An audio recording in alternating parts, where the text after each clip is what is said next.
Assalamualaikum. Perkenalkan saya Fatma Dewanti dari kelas 10 TKJ 3. Di sini saya akan mempresentasikan tahapan membuat komputer. Komponen yang dibutuhkan. 1. Menyiapkan obeng tambah dan minus. Tang jepit atau potong, avometer gilang antistatis, solder, timah solder, isolasi tali pengikat kabel.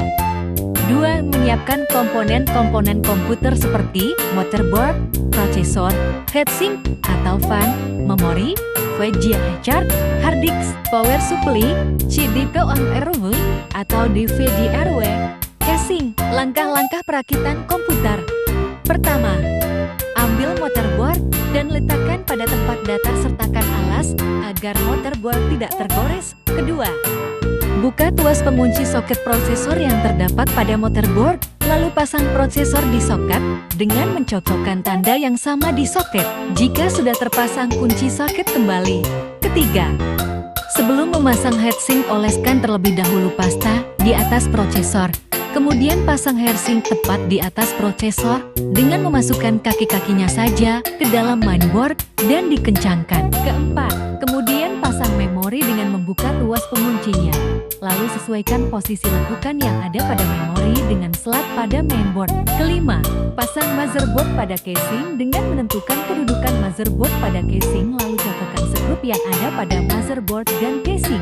Tidak lupa mengatur satu letak posisi dengan benar. Keenam, setelah motherboard terpasang pada casing, kemudian pasang VGA card dengan menyesuaikan cekungan yang ada pada motherboard. Ketujuh, selanjutnya pasang power supply dengan meletakkan di bagian pojok atas belakang casing. Tempatkan pada tempat power supply yang sudah disediakan, lalu kencangkan skrup agar tidak goyang. Kedelapan, pasang harddisk pada casing dengan menyesuaikan ruangnya, kemudian kunci dengan baut-bautnya. Kesembilan, kemudian pasang CD-ROM-RW atau DVD-RW dengan meletakkan pada casing bagian paling atas depan kunci dengan skrup-skrupnya dengan kuat. Ke-10, pasang kabel-kabel dengan memastikan port seripal dari harddisk dan CD atau DVD-RW. Apakah menggunakan jenis ATA atau OS ATA?